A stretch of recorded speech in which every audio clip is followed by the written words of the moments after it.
At my mother-in-law's birthday dinner, my place was set with a paper plate and plastic fork, next to the dog bowl. "It's just for fun," my sister-in-law laughed.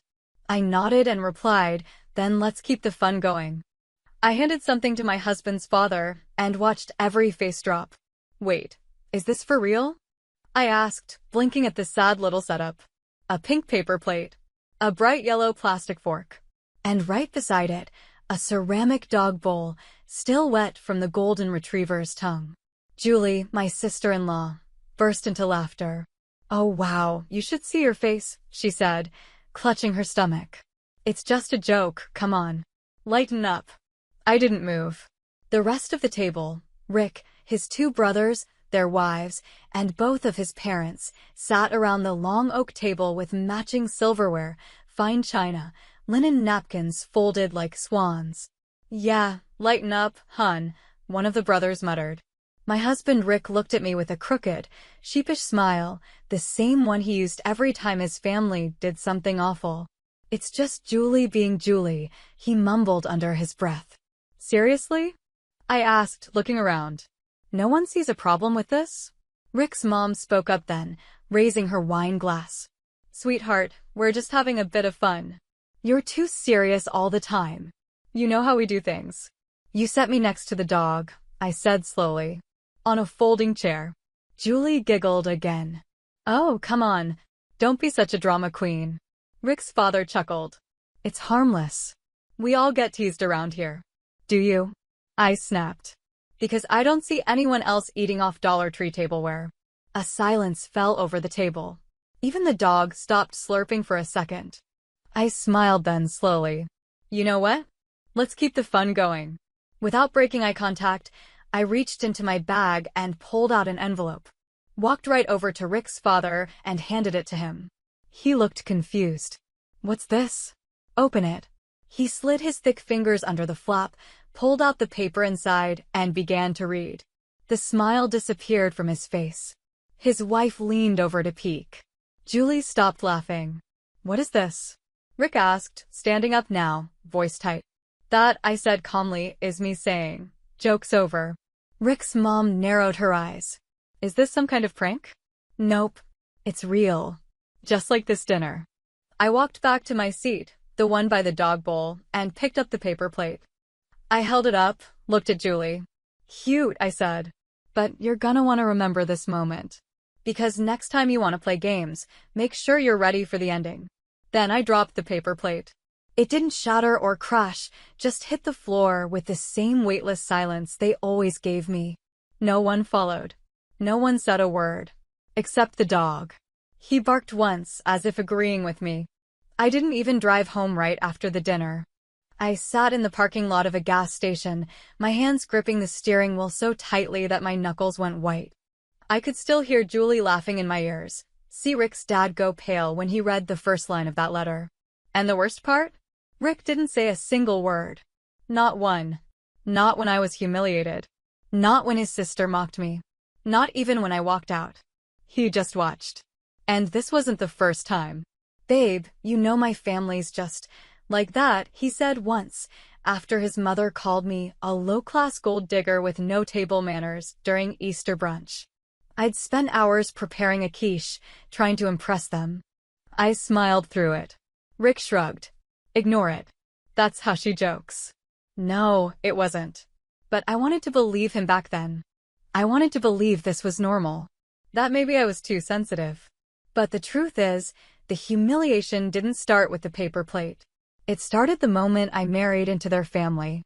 "You're so lucky Rick chose you," his mother had said with a cold smile at our engagement dinner. "We were worried he'd end up with someone who couldn't keep up." I didn't understand then. I thought she meant socially, maybe financially. We weren't rich, but I held my own. I had a stable job, paid my debts, lived small but secure. Rick, meanwhile, had, let's say, flexible employment. In other words, he quit things when they got hard.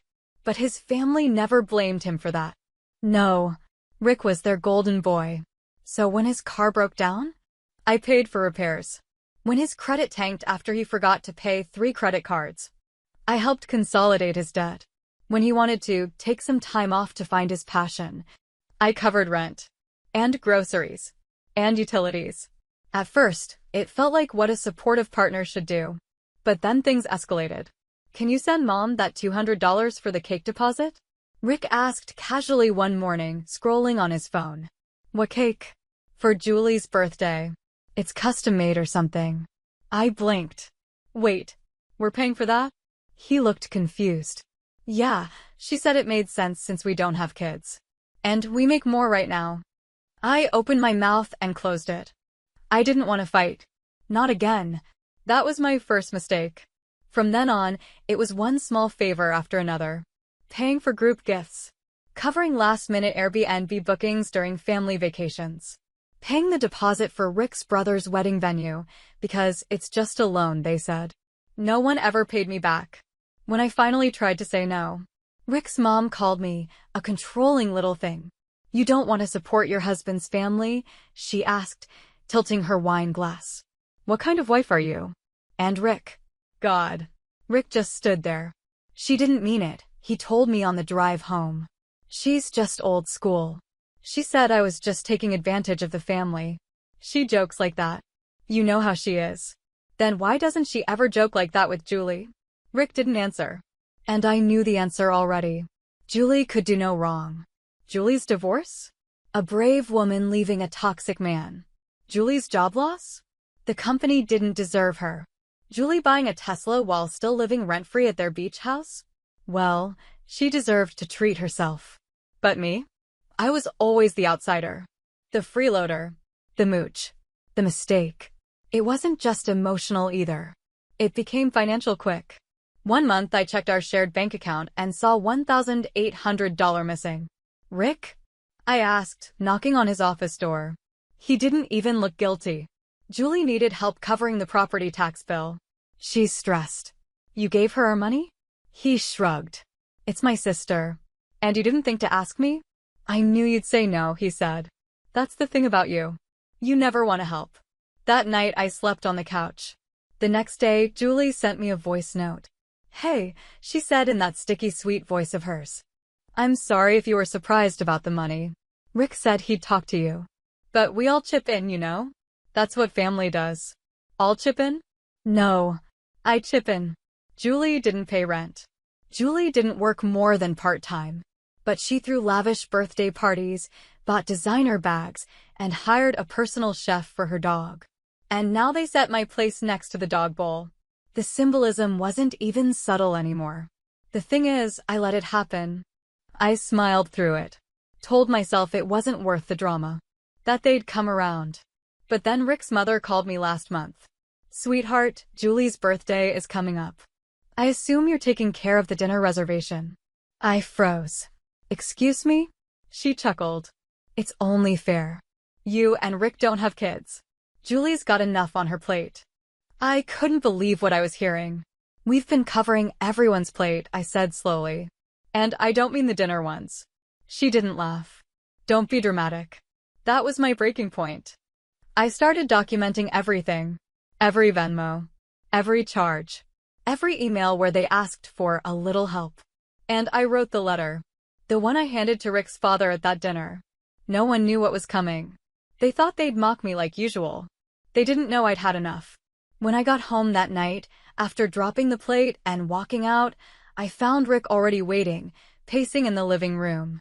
"What was that?" he snapped. "That?" I said, dropping my keys. That was me finally saying no. "To what? Family? You embarrassed everyone." "No," I interrupted. "You embarrassed me. For years. You watched them tear me apart. You let them humiliate me at every holiday. And now, you're mad that I didn't just sit and take it again." He opened his mouth, but I cut him off. "That letter I gave your dad?" I said, voice low. "It outlines every single transaction I've made to this family in the last 4 years. With bank statements. With receipts." Rick's face went pale. "I also CC'd our lawyer. Because guess what? I'm done. And you? You get to choose which side you're on now." Rick didn't come home that night. He texted me around 2 a.m. "I need space. You embarrassed my family. I'm staying at Julie's." The irony hit me so hard I almost laughed. He was staying with the woman who sat me next to a dog bowl. The woman whose birthday I had unknowingly paid for 3 years in a row. I guess that paper plate really broke something. And it wasn't plastic. But the real explosion? Oh, it hadn't even started yet. 2 days later, I got the call. "We want to talk," Rick's mom said. As a family. I almost declined. But then I remembered. I still had one last move to play. Their house smelled like cinnamon candles and fake perfection. Julie opened the door with a smirk, wearing a silk robe like this was a spa weekend. Rick stood behind her, arms crossed, silent. His dad was already sitting in the living room, holding my letter in one hand like it was a ticking bomb. His mom hovered beside him, clearly rehearsed. Julie sipped a mimosa. "Nice of you to join us," she said, "now that you've had your little tantrum." I didn't sit down. Instead, I dropped a small USB drive on the coffee table. "What's that?" Rick's mom asked sharply. "Something fun," I said. "Since your family loves fun, right?" Rick looked nervous. "What is it?" I smiled. "It's a copy of every bank transaction, Venmo request, credit card charge, and text message from your family asking me for money. Categorized by who asked, how much, and how often." Julie choked on her mimosa. "You're bluffing," she snapped. Rick's dad inserted the USB into his laptop. Silence. Then, $2, $350 for Julie's Tesla down payment, $1,200 for the emergency vet surgery, for a dog that never existed, $400 monthly for Rick's business startup that never actually launched. And then came the twist. Rick's father clicked on a folder named Transfers to Outside Accounts. "What is this?" he asked. I didn't flinch. That's the fun part. Because right there, clear as day, were transfers Julie had made using Rick's login. To her boyfriend. Julie went pale. Rick blinked. "Wait. What?" Julie stood up fast. "Okay, that's not what it looks like. You transferred money from your brother's account to a guy named Marco," I said coldly. "Marco who lives in Miami. Who calls you baby in the payment notes." Rick looked like he'd been slapped. "You stole from me?" he whispered. Julie's voice cracked. "You always said I could use your savings for emergencies." Rick turned to me. "You knew." "I figured it out a few weeks ago. That's when I started digging. Thought you might want to know how your perfect sister spends your money." Rick stared at his sister like he didn't recognize her. His mom finally screamed, "Enough. This is a private matter." "No," I said, stepping closer. "This is a pattern. First you use me. Then you call me cheap. Then you humiliate me in front of the entire family and sit me beside a dog bowl. All while funneling money behind my back." Julie's eyes filled with tears. "Don't act like a victim. You're just mad we don't worship you." "No," I said, calm and clear. "I'm mad that I built your house of lies, and you still called me a loser." Then I turned to Rick. "This is your last chance," I said. "Choose your family. Or choose this." He opened his mouth. Then closed it. And then, he sat down. Didn't say a word. Not even sorry. I stared at him, that silent little coward, and felt something in me go still. "Right," I nodded. "Then I guess I know." I reached into my bag and pulled out a second envelope. Placed it on the table. "What's this?" his dad asked. "Divorce papers," I said. Julie gasped. His mother shrieked. He muttered something I couldn't hear. Only Rick stayed silent. "I spoke to a lawyer the day after your dinner," I added. "Turns out when your name is on the joint account but mine is on the mortgage, you don't get the house." Julie's jaw dropped. "Wait, you're taking the house?" Rick's mom stood up. "That's outrageous. That house was bought with Rick's family money." "Was it?" I said coolly. "Because I've got receipts that say otherwise." And then, the final twist. "Oh, and by the way," I added, turning to Rick, "you might want to check your company laptop." His eyes widened. "What did you do?" "I forwarded your business expenses to your boss. You know, the ones labeled client lunches that were really spa dates with Julie's friends." Julie turned on him. "You used company money for that? Are you insane?" Rick finally stood up. "You've ruined everything." "No," I said, picking up my purse. "I've just stopped pretending everything's fine. Then I turned toward the door, looked over my shoulder, and added, "And one more thing." They all stared. "Next time you set a place for me, make it outside. I prefer fresh air to nonsense." And with that, I walked out. No one followed me. Not this time. Rick didn't come home that night. No surprise. But what did surprise me? The silence. No calls. No texts.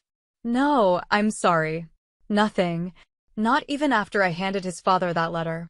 Not after I exposed Julie for funneling thousands of dollars from Rick's account to her Miami boyfriend. Not after I dropped the word divorce like a lit match in a room full of gas. Instead, I got a text from Rick at 2:08 a.m. "I need space. I'm staying at Julie's.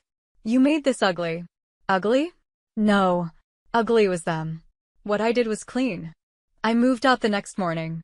Took only what I paid for, my books, my laptop, my grandma's jewelry, and the coffee machine. Left everything else behind, including the man who had watched me burn for 4 years and never once lifted a glass of water. I found a tiny apartment downtown. Nothing fancy.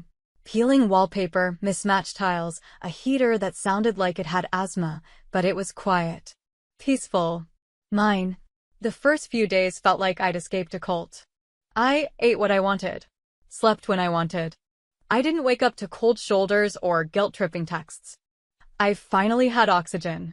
Then, Julie showed up. She stood outside my door in oversized sunglasses and a hoodie that practically screamed, "Disgraced celebrity on the run." In her hand, a manila folder. Her voice was hollow when I opened the door. "He sold me out," she said. I raised a brow. "Excuse me?" "Rick," she said, her voice trembling now. "He gave Marco, my ex, everything. The bank statements. The texts. The proof. He traded me for a cut in some startup deal. He said I was a burden." I stared at her, stunned. "Wait. Marco is your husband? I thought he was your boyfriend." She took off the sunglasses. Her eye was bruised. "I told everyone we split. I lied. And now he knows I've been sending him money from Rick's account." Her lips trembled. "He threatened me." I blinked. Julie, the family's golden girl, had just crumbled on my doorstep. "Why come to me?" I asked. "You hated me. You all did." She looked down. Her voice barely a whisper. "Because you were the only one who ever told the truth." And that was when the plan began to form. I didn't trust Julie. Not completely. But I didn't need to. All I needed was her access. We made a deal. She'd give me what I needed. Insider details on Rick's business, screenshots of emails, accounting files, the whole corrupt web. In return, I'd protect her. Legally. Publicly. I'd bury Rick without dragging her down with him. Over the next 3 weeks, we burned everything down. Julie gave me access to the financials of Rick's new startup, a flashy-looking fintech scam he was about to pitch to investors. I handed it all, fake invoices, ghost employees, stolen tax IDs, to a journalist at a major outlet. I filed a tip to the IRS. Anonymously, of course. And then we waited. The fallout came fast. 1 week later, Rick's name was plastered across the news. Local startup implodes amid federal investigation. CFO accused of fraud, embezzlement, and tax evasion. There he was on live TV, being escorted out in handcuffs. His parents were nowhere to be seen. Julie had gone off-grid. And me? I was drinking coffee in a sunlit cafe, reading the article while the waitress refilled my mug. I didn't feel joy. I didn't feel guilt. I felt clarity. I hadn't just escaped a toxic marriage, I'd exposed the whole system. A few days later, I got a text from an unknown number. "Julie, he's gone. For good. I'm safe. Thank you." I stared at it for a long time, then deleted it. Some part of me hoped she'd learn something from this. But I wasn't here to save her. I wasn't here to save anyone. For the first time in my life, I was saving me. The funny thing? Rick still never reached out. No apology. No excuses. Not even an insult. But a month after the arrest, I got a call from Rick's lawyer. He wanted to negotiate. "I think we can settle this amicably," he said. Oh, we already did, I replied. The moment he chose Julie over me. The moment he watched me get humiliated and said nothing. That was our settlement. Ms. Carter. I hung up. I was done. Done playing the good wife. Done being the family bank. Done sitting at the table next to the ridiculous dog bowl. They called me cheap. A burden. A joke. Now? They were silent. Broke. Exposed. And I was free. Final update. Thank you for the dog bowl. 6 months later, I barely recognized my own life. And I mean that in the best possible way. I lived in a sunlit apartment with wood floors, real plants I managed not to kill, and a bookshelf I finally had time to read. My mornings were slow, filled with black coffee and silence, not awkward silences like before. Peaceful ones. I got promoted. I made new friends. I even joined a pottery class for no reason at all. For the first time in years, I wasn't reacting to someone else's crisis. I wasn't bending to guilt. I wasn't tiptoeing around anyone's fragile ego. I was simply living. And no one from Rick's side had dared contact me. Not Rick. Not his mother. Not even Julie. Until yesterday. I was checking my mail when I saw it. A pale blue envelope with no return address. I almost threw it away. But something made me open it. Inside was a folded piece of notebook paper. And on it, in careful, shaky handwriting. You probably won't believe me. But I wanted to say thank you. Thank you for burning it all down. For lighting the match I couldn't. I deserved worse. You gave me a way out. Julie. There was no phone number. No signature beyond the name. I sat on my steps for a long time, rereading the words. Not because I forgave her. Not because we were suddenly good. But because she understood something most of them never would. That I didn't walk away to be petty. I walked away to survive. They called me dramatic. Ungrateful. Difficult. But what they didn't realize was this. Every time I said yes when I wanted to say no. Every time I gave when I was empty. Every time I swallowed rage with a smile. That was the real damage. And the moment I stopped doing that, that's when they called me the villain. Because they no longer had someone to clean up after them. Fund them. Absorb their messes. Play the polite, obedient buffer between their lies and their consequences. I wasn't their shield anymore. And that made me dangerous. One afternoon, I ran into Rick's dad at the grocery store. He looked older. Tired. Thin. His cart was filled with frozen meals and discount wine. He stared at me for a second too long. Didn't expect to see you here, he muttered. I smiled politely. It's a public grocery store. He didn't smile back. You always thought you were better than us, he said quietly. No, I replied calmly. I just finally remembered I wasn't worse. He opened his mouth, maybe to spit more poison. But then he looked away and pushed his cart toward the checkout. I didn't watch him leave. He no longer had that power. Later that night, I found the envelope I'd tucked away for months. The one I handed to Rick's father at that dinner. I hadn't read it since that night. But now, for closure, I opened it. The first line still made me smile. Dear family, since you love jokes, here's one. You used me like a credit card. But forgot I could cut you off anytime. It ended with, this dinner may be for your mother. But the bill? You've been handing it to me for years. Consider this my final payment. And I meant every word. They thought they destroyed me with that paper plate. With the plastic fork. With the dog bowl. But what they didn't know is, those things lit the fuse. They were so sure I'd always be the one who gave. Who stayed. Who smiled. And now? They sit in a house I once paid for, waiting for checks that'll never come. My new life isn't flashy. I don't post about it. I don't talk about cutting off toxic people online like it's a trend. I just exist. Peacefully. Powerfully. On my own terms. And every time I sit down for dinner, I reach for my best ceramic plate. The one I bought for myself. Real silverware. Real linen napkin. And I raise my glass, just a little, and whisper with a smile. To the dog bowl. Because I may have been seated next to it once. But now? I eat at the head of my own table. Final update. It's been months since I walked away. The fallout came and went, but I'm still standing, calmer, clearer, lighter. No more apologies for setting boundaries. No more explaining why self-respect isn't selfish. I didn't leave to hurt anyone. I left because I finally realized I was allowed to choose peace over performance. Let them tell their version. Let them play the victim. I'm not here to rewrite their story. I'm finally writing mine. And in mine, I'm free. And I'm not coming back.